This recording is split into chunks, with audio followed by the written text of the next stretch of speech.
Welcome to my channel. Try to hear the latest story. My mother said, "We spent 90% of your savings to buy your sister's house." My sister scoffed, "You didn't need that money anyway." I just laughed and handed them an envelope. Explaining what those savings were, as they opened it, their faces went pale. "Hey, Reddit. I spent 6 years paying for everything while living at my family's house. They thought I was barely scraping by, so I decided to give them one test. Grab your popcorn. This is going to be wild." Name's Enzo, 29 male, operations director for a regional logistics company. I oversee distribution for 17 warehouses across 4 states. Pull in $155,000 a year, plus bonuses. Got a portfolio worth $180,000 between investments and savings. None of my family knows any of this. To them, I'm still the warehouse guy who got lucky with a supervisor position.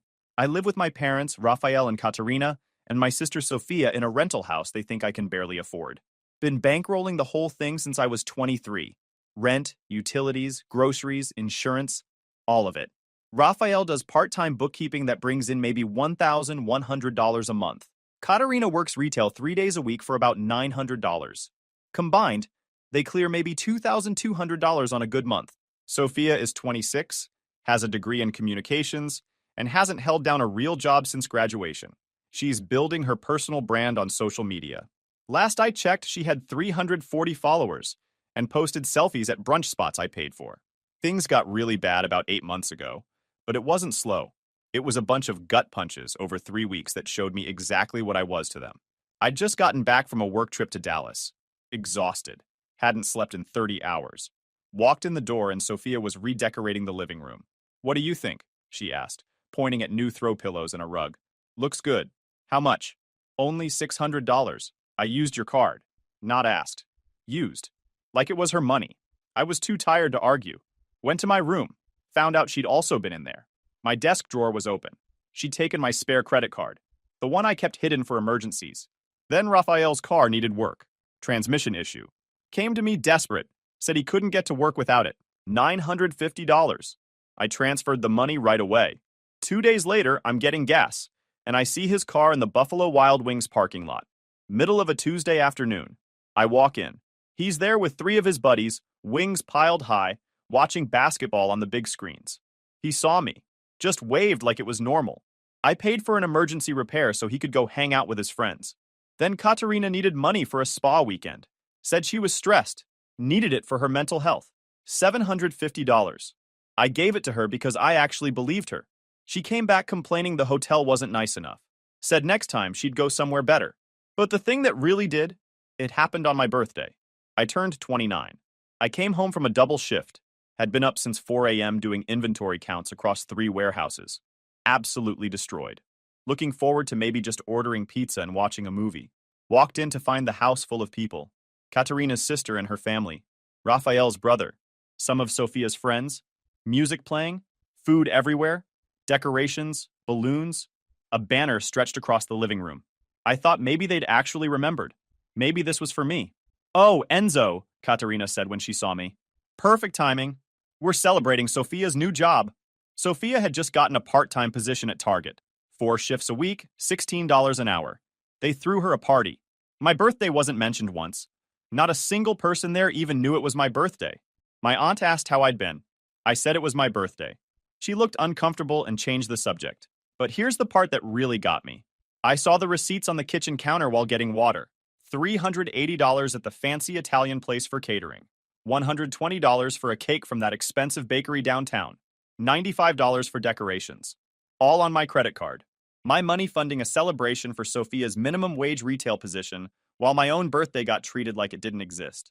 I stood there in my work boots, covered in warehouse dust, watching these people. Sophia walked past me to get to the food. Literally bumped into me.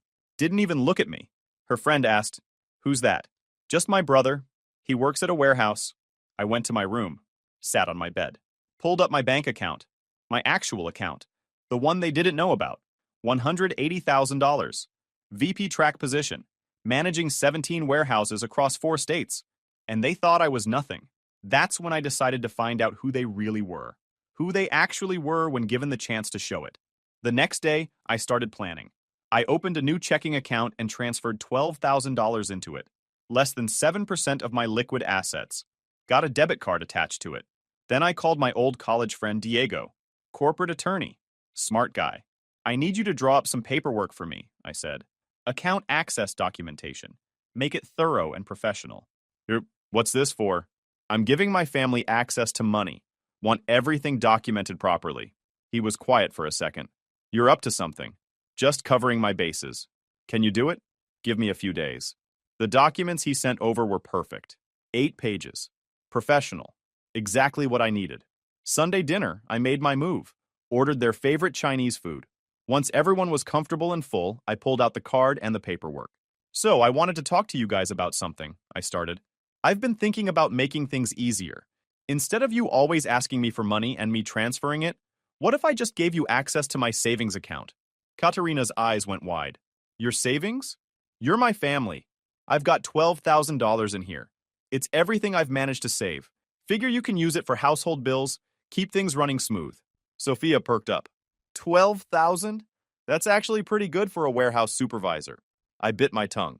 Let her keep thinking I was still pushing pallets. There's just some paperwork, I said, sliding the stack across the table. Bank requires it for joint account access. Standard stuff. Super boring. Raphael picked it up, squinted at the first page. Account authorization and access agreement. He flipped through the other pages, eyes glazing over. Lot of paperwork for a debit card. Banks, man. Gotta cover themselves. Katerina grabbed a pen. Where do we sign? Bottom of pages 3, 5, and 8. All 3 of you. They signed. Sophia scribbled her name without even looking at the pages. Katerina signed while asking if we had any dessert. 8 pages. They didn't read a single line. Just like that, they had access to what they thought was my entire life savings. I handed them the card. Just use it for household stuff, okay? Necessary things. This is literally everything I have. The lie came out easy. I'd gotten good at lying to them. Had to be, living a double life for 6 years. Of course, honey, Katerina said. We'll be so careful with it. Sophia took the card, looked at it like it was a prize. That same smirk from before crossed her face. None of them asked why I was doing this. They just took. I went to my room and sat on the edge of my bed, pulled up the account on my phone. $12,000. Waiting. I went to bed that night feeling zero guilt. I'd given them a choice. They could respect the boundaries, use the money responsibly, prove they valued me as more than a bank account, or they could show me exactly who they really were. The first month was almost boring. Rent, utilities, groceries, all legitimate. I checked the account every morning. Started thinking maybe I'd been too harsh. Month 2, cracks started showing. $450 at Nordstrom. Sophia came home in designer heels. Job interview, she said. No interview ever happened. $380 at an upscale restaurant. Raphael claimed work was same old boring. Didn't mention his 3-course meal. Month 3, they lost it. $650 at a spa. Katerina came home with fresh highlights and new nails. $520 at Best Buy. A new tablet for Sophia's content creation. $890 at Maggiano's. I drove past that night, saw them at a big table with family friends, appetizers, food everywhere, celebrating something they never mentioned to me. I started screenshotting everything, built a spreadsheet. By month 3, they'd burned through $4,200. Katerina would ask about my day while wearing $200 earrings. Raphael complained about needing work shoes while watching his new 4K TV. Sophia whined about being broke while tapping her new tablet with professionally done nails. I played along. One night, I came home early from work, found Sophia in my room. She jumped when I walked in, shoving something into her pocket. What are you doing in here? Looking for a phone charger. She walked past me without making eye contact. Her face was guilty. Later, I checked my desk drawer. My old pay stubs were slightly out of order. The ones from when I first started at the warehouse, back when I was making $32,000 a year. She'd been snooping, maybe trying to figure out how much I actually made. Probably trying to calculate how much more money she could squeeze out of me. The drawer where I used to keep current documents was empty now. I'd learned years ago to keep anything important away from them. I moved all my real financial documents to a safety deposit box the next day. Bank statements, tax returns, investment portfolios. Everything that showed what I actually earned went into a secure location they'd never access. The lies kept getting bigger. Katerina mentioned needing gas money, then showed up with grocery bags from Whole Foods. Raphael said he was working overtime, but I'd see his car parked at home during hours he claimed to be at the office. Sophia started talking about her influencer career like it was a real job, posted photos with sponsored product tags, except nothing was actually sponsored, just items she'd bought with my money, pretending brands sent them to her. I watched it all, documented it all, said nothing. Must be nice to have savings, Sophia said one night. It's not much, I said. But it's something, she smirked. Not for long at this rate. Something in me went cold. I looked up from my plate. She was staring right at me, daring me to say something. My hand tightened around my fork. I could end this right now. Could tell her exactly how much I made. Could watch that smirk disappear. But that wasn't the plan. I needed to see how far they'd go. Needed them to bury themselves completely before I pulled the trigger. So I just smiled. Yeah, guess I should have saved more. She went back to her tablet. Didn't even register that I'd spoken. I almost laughed. She had no idea how right she was. By the end of month 4, they'd burned through $6,800. More than half the money gone. They stopped asking me for money directly. Just used the card. Stopped pretending the purchases were necessities. They'd crossed a line somewhere in month 3 and never looked back. Raphael started talking about retirement like it was close. He was 56, nowhere near retirement age, but he'd mention it over dinner. Then Sophia screwed up. She left her laptop open on the kitchen table.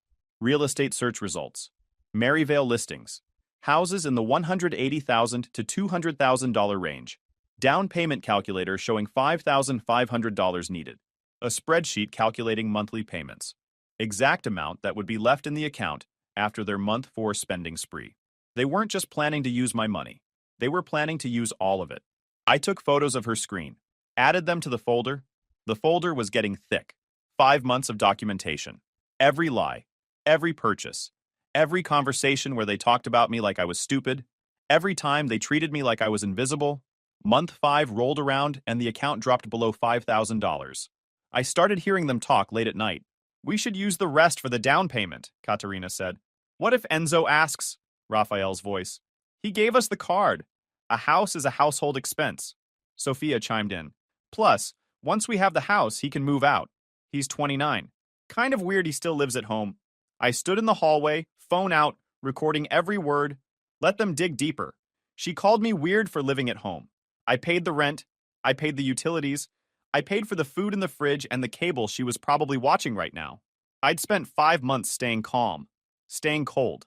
Then I stopped the recording.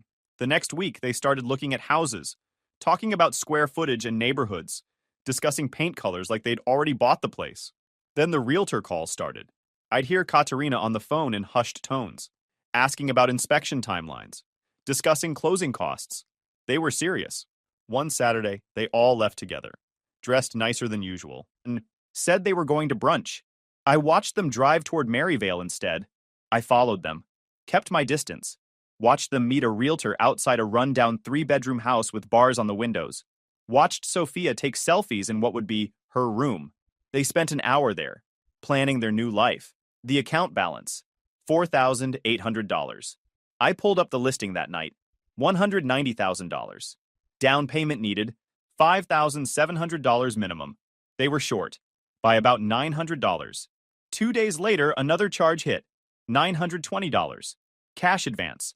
They'd pulled cash from the account to make up the difference. The balance dropped to $3,880. I knew what was coming. They'd drain every penny for that down payment, then come to me asking to keep paying their bills. Except this time, they'd have a house. That's what they thought, anyway. I mentioned to Charlie what was coming. They're really going to buy a house with your money? Looks like it. Heard them talking about it last night. What are you going to do? Wait and see. The Saturday it happened, I was at the gym when Sophia texted me. Family meeting at 4. Important news. I took my time getting home. Stopped for a protein shake. Let them get excited about their news. Sat in my truck in the driveway for a full minute. 5 months. I'd watched them spend my money for 5 months. Watched them lie to my face. Watched them celebrate Sophia's minimum wage job on my birthday with my credit card. And now they were going to tell me they bought a house. When I walked in, they were all sitting in the living room, papers spread on the coffee table. Official-looking documents with a real estate company logo. Time for the show. They were practically vibrating with excitement. Katerina had this huge smile. Raphael kept fidgeting with the papers. Sophia couldn't stop checking her phone, probably ready to post about it online. Sorry I'm late. What's going on? Raphael cleared his throat. Son, we wanted to talk to you about a decision we made, an investment in our family's future. We bought a house, Sophia blurted out. I acted confused. You what? Katerina jumped in. Well, we made a down payment. It's a wonderful 3-bedroom place in Maryvale. Perfect for Sophia to finally have her own space. Maryvale, one of the roughest parts of Phoenix. Property values had been dropping for 6 years straight. Crime rate through the roof. They couldn't have picked a worse investment if they tried. I picked up the mortgage documents. Everything was there. Purchase price $190,000 for a house probably worth $160,000. Down payment $5,700. Monthly mortgage $1,350 for 30 years. How'd you pay for the down payment? We used your card, Raphael said. Used up most of what was left, about $5,700. The account had $12,000 in it 5 months ago. Awkward silence. Well, Katerina stammered, we've had household expenses. Bills add up. Right, bills. I pulled out my phone, opened the spreadsheet I'd been keeping. Like the $650 spa day, the $890 dinner, the new tablet, new TV, new furniture. Sophia's face went red. How do you know about that? It's my account. I get notifications for every transaction. Why didn't you say anything? Raphael demanded. I wanted to see what you'd do. Wanted to see if you'd respect the boundaries I set. Turns out you spent 90% of what you thought was my entire life savings on personal luxuries and a house for Sophia. It's an investment, Katerina said. Real estate builds equity. In Maryvale? That house is going to lose value. That's not the point, Sophia snapped. The point is, we finally have our own place. No more living in this dump. Our own place, I repeated. So where do I fit into this? Another awkward silence. Well, Raphael said, the house has 3 bedrooms.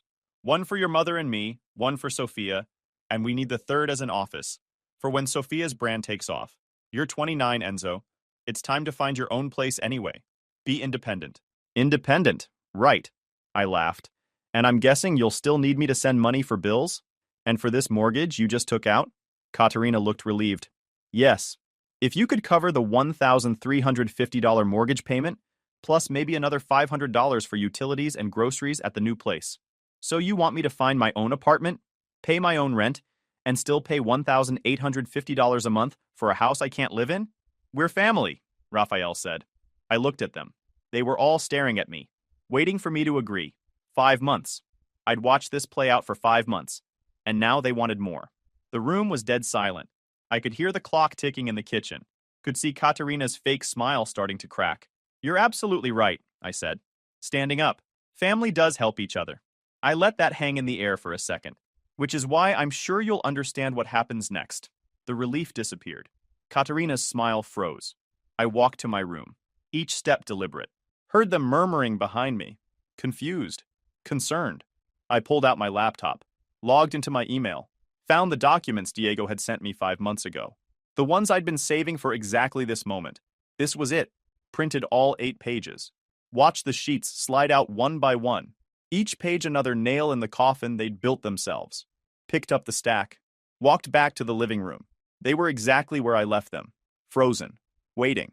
I dropped the papers on the coffee table, right on top of their mortgage documents. What is this? Sophia asked nervously. Remember that paperwork you signed 5 months ago? The boring bank stuff? The account authorization, Katerina said. Pick it up. Read page 1, the title at the top.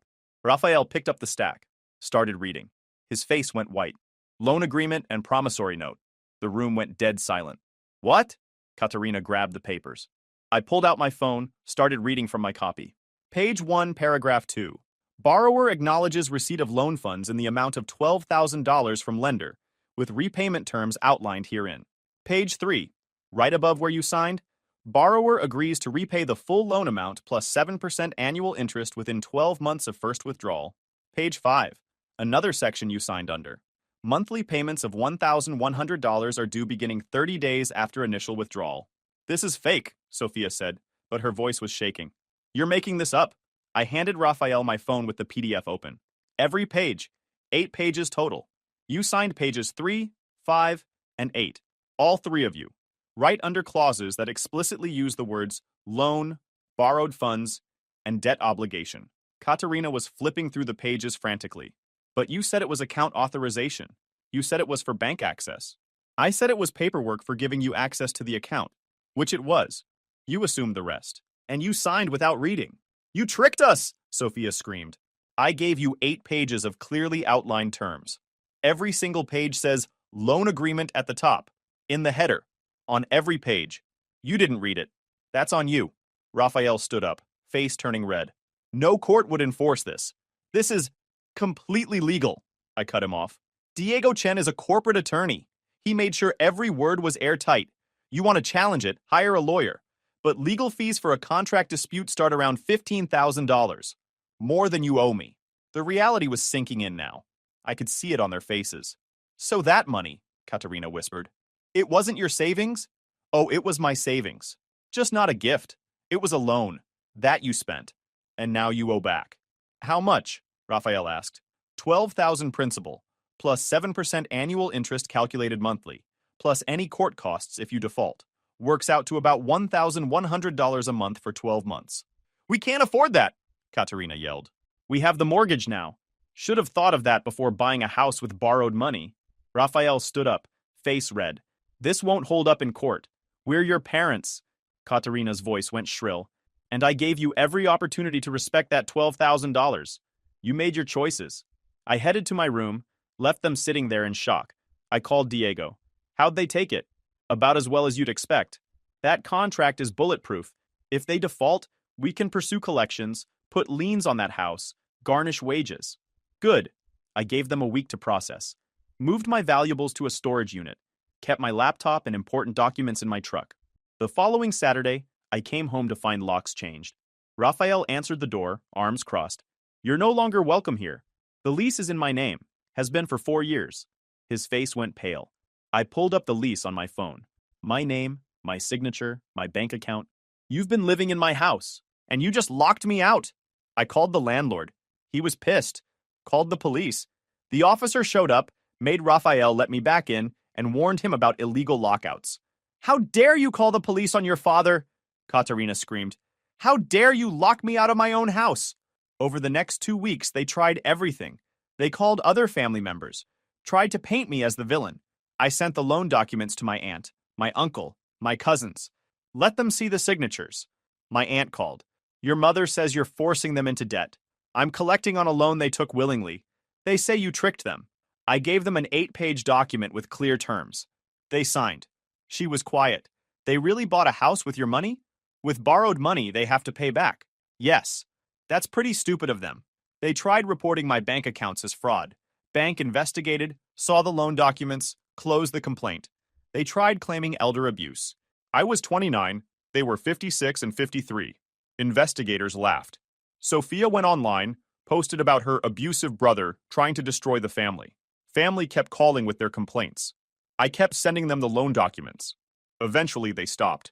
The first payment deadline came. $1,100 due. Nothing. I waited 3 days. Sent a formal notice of default. Certified mail, signature required. Raphael called me, screaming, You're really doing this? Over money? Over $12,000 plus interest. Yes. We don't have it. We can't afford the mortgage and your payments. Not my problem. You took the loan. You pay it back. We'll lose the house. Then you'll lose the house. Should have thought of that before. Second month came. Still nothing. I filed in small claims court. Wasn't going for the full amount yet. Started with month 1 and month 2. $2,200 plus interest plus court fees. They got served at the house. Sophia called me crying.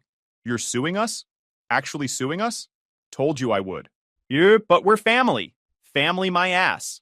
The court date came 3 weeks later. I showed up in a suit. Brought Diego as my advisor. Brought every document, every screenshot, every bank record. They showed up with a lawyer they clearly couldn't afford. Some guy who looked fresh out of law school. Probably found him on Craigslist. He kept shuffling papers nervously. The courtroom was small. County courthouse. Small claims division. Just the judge, a clerk, and us. Fluorescent lights humming overhead. Plastic chairs. The smell of old coffee and legal documents. Judge was in his 60s.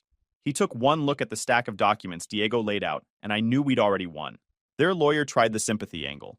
Talked about family bonds and misunderstandings and how the document was confusing. The judge flipped through the loan agreement while the guy talked, stopped on page 3 where all three of them had signed directly under a paragraph that said, "Borrower acknowledges receipt of loan funds." The judge looked up. "This seems pretty clear to me." Their lawyer pivoted to the spending, tried to argue household expenses, family needs, reasonable use of funds. Diego didn't even stand, just slid across the bank statements with my highlighted notes. The $890 dinner at Maggiano's, the $650 spa day, the $520 tablet. The judge's eyebrow went up with each page. He lingered on the Nordstrom receipt, the Sedona weekend, the Best Buy splurge. "These are household expenses?" the judge asked. Their lawyer had no answer, just stood there looking like he regretted taking the case. The whole thing took maybe 15 minutes. Judgment for the plaintiff, $2,200 plus 7% interest, plus $850 in court costs and fees. Next case. Raphael looked like he was going to pass out. Katerina was already crying. Sophia just stared at the table. "Charlie met me for dinner that night. You really took them to court? And I won. How do you feel?" "Honestly, pretty good. They spent 6 years treating me like garbage. 6 years of entitlement and demands. I gave them one test. One chance to show basic decency. They failed. Now they pay for it. They're going to hate you forever. They never loved me to begin with. They loved my wallet. Now the wallet's closed." The judgment scared them straight for exactly 1 month. They scraped together $1,100, made a payment, probably borrowed it from someone. Then nothing. I waited another month, filed again. Another judgment, another $1,100 plus interest and fees. This time, Raphael tried to negotiate, called me from a number I didn't have blocked. "We need to talk about a payment plan." There is a payment plan. It's in the loan documents. $1,100 a month. "We can't afford that and the mortgage." "Sell the house." "We just bought it." "Then you made a terrible financial decision." "You're destroying our lives." "I'm collecting a debt you legally owe." "You're destroying your own lives." He hung up on me. 2 weeks later, Charlie called. "Dude, I'm showing a property in Maryvale. Guess whose house is about to go into foreclosure?" "Already?" "They're 3 months behind on payments. Bank's filing next week." That was fast. That's what happens when you bite off more than you can chew. The foreclosure notice went public. The house sold at auction 6 weeks later. Some investor bought it for $155,000. My family lost their $5,700 down payment and got stuck with all the closing costs. They moved to a rental, 2-bedroom apartment in a rough area. The 3 of them crammed into 900 square feet. Katerina had to get a second job. Raphael picked up weekend shifts. Sophia kept working at Target, but picked up extra shifts wherever she could. And I just kept filing judgments. Every missed payment added court fees, interest, penalties. The total debt climbed from $12,000 to $15,500. Diego called. They hired a new lawyer, trying to argue unconscionability. Will it work? Not a chance. Fair interest rate, clear terms. They spent the money on luxury items. No court's going to feel sorry for them. The hearing was set for 2 months out. I wasn't worried. In the meantime, I moved into my new place. Got a nice 2-bedroom condo in Scottsdale. Modern, clean, quiet. $2,200 a month. Paid a year up front in cash. Set up my office in the 2nd bedroom. Started working from home 2 days a week. Life was good. Met a woman named Allison through a work event. She was in supply chain management. Smart, independent, had her own money. We clicked, took a trip to San Diego for a weekend, stayed at a nice hotel, ate at great restaurants. Meanwhile, my family was falling apart. Raphael developed high blood pressure from the stress. Katerina's hair went gray. Sophia gained weight from eating cheap food and working on her feet. They tried one more time to get family on their side. Hosted a dinner, invited everyone, told their sob story. No one was buying it after seeing the signed documents. The hearing came. Different judge this time. Their lawyer was better this time. Actual firm letterhead, not some solo practice. He came prepared with arguments about unconscionability and family dynamics and undue influence. Diego brought the same evidence. The contract with loan agreement headers on every page. The signed paragraphs acknowledging debt. The bank statements showing spa days and designer purchases. The judge took 15 minutes to review everything. Judgment for plaintiff, full amount owed plus accrued interest and all court costs. Defendants have 30 days to satisfy the debt or wage garnishment begins. Raphael tried to argue. Your Honor, we can't possibly. Then you should have read what you were signing. They walked out in silence. I went to dinner with Allison. Told her the whole story. You really took your family to court? Twice. That's pretty hardcore. I'm done being used. She smiled. I respect that. 30 days came and went. No payment. Diego filed for wage garnishment. Within 2 weeks, 25% of Rafael's paycheck was being redirected to me. Katerina's too. Even Sophia's minimum wage checks got hit. The garnishment process was brutal. Every employer they had received official court orders. The money came out before they even saw their paychecks. Direct from payroll to an account Diego had set up, then forwarded to me after his administrative fee. They're going to try to dodge this, Diego warned. Rafael quit his job 2 weeks later, tried working under the table, lasted 3 weeks before he needed legitimate employment for health insurance.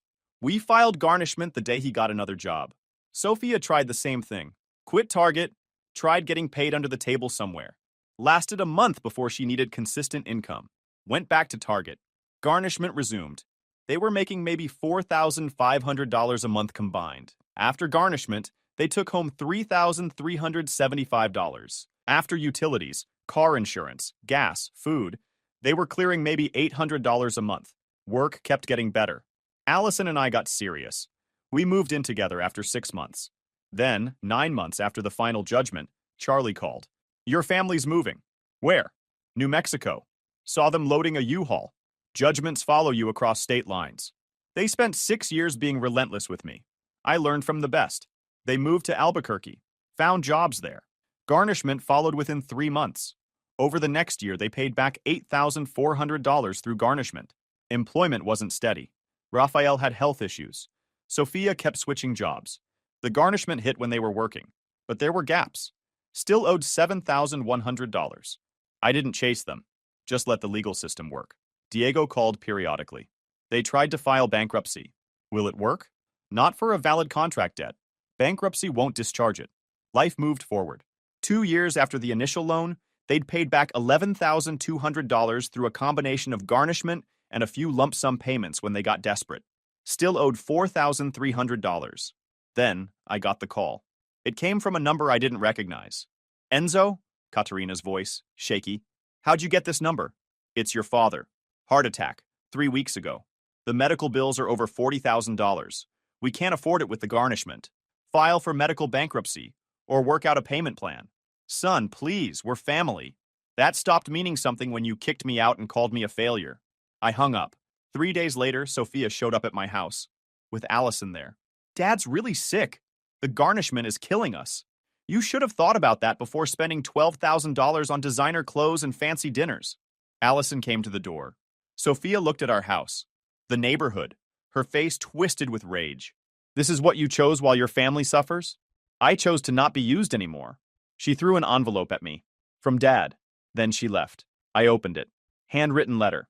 Son, I know we failed you, but I'm asking you to forgive the debt, to let us move forward. I'm sick. Your mother's exhausted. Sophia's barely surviving. We've paid enough. Please. Dad? I showed it to Allison. What are you going to do? Nothing. They've paid back $11,200 of $12,000. They still owe $4,300 with interest and fees. When they pay that, we're even. You're really going to make them pay every penny? Yes. 2 weeks later, Rafael showed up. In person, at my office. Security called. Sir, there's a man here to see you. Says he's your father. I didn't answer for a full 10 seconds. My father. At my office. The place he didn't even know existed. The VP office with the window view and the corner desk. Sir? Security again? I sighed. Send him up. But have security wait outside my office. Rafael walked in looking terrible. 20 pounds lighter. Gray skin. Moving slow. There was a scar on his chest I could see through his thin shirt. He stopped just inside the door. Looked around. Took in the office. The view. The nameplate on my desk that said, Enzo DeLuca, VP of Operations. I watched it sink in. What do you want? He sat down without being asked. I want you to let this go. No. Enzo, please. I'm asking as your father. You stopped being my father when you kicked me out of my own house. We were wrong. We've admitted that. We've paid back almost everything. Almost isn't all. We can't afford to finish. The medical bills, the garnishment. It's too much. Then you'll pay it off slowly. But you'll pay it. He leaned forward. What will it take? What do you want from us? Nothing. I don't want anything from you. I just want what you owe me. We gave you a home for 29 years. I paid rent for 6 of those years. While you spent my money on yourselves, His face went red. That money was supposed to be for the family. That money was a loan with clearly defined terms that you ignored. We're sorry. How many times do we have to say it? Sorry doesn't pay debts. He stood up, slammed his hands on my desk. You're really going to let your father die in debt? Die knowing his son destroyed him? I'm going to collect money you legally owe me. If that destroys you, you did it to yourself. You're going to regret this. I've regretted a lot of things. Giving you that card isn't one of them. Someday you'll need family. I don't need you. You needed me. You just didn't realize it until too late. His jaw clenched. Security must have sensed the tension because they opened the door. Everything okay in here, Mr. DeLuca? My father was just leaving. Security escorted him out. That evening, Katerina called. We'll pay it. The full amount. We'll take out a loan, borrow from retirement, whatever it takes. Just end this. When I receive $4,300, the garnishment stops. Not before. We'll have it by next month. Looking forward to it. They scraped it together. Borrowed from Katerina's 401k. Took out a high-interest personal loan. Sold their car and bought a beater. The payment cleared 33 days later. I called Diego. File to release the garnishment. It's done. How do you feel? Like I just closed a business transaction. The garnishment stopped. They started keeping their full paychecks again. I never heard from them again. No calls, no letters, no surprise visits. They stayed in New Mexico. I stayed in Phoenix. We existed in separate worlds. A year later, I married Allison. Beautiful ceremony. Just close friends. Her family. My cousin asked why my parents weren't there. We're not close. I live a good life now. Great job, great wife, great house, zero drama. They took the bait, they hung themselves with the rope I gave them, and I walked away clean. If you enjoyed this video, please hit that subscribe button. It really helps the channel and help us bring you more and better stories. Thanks.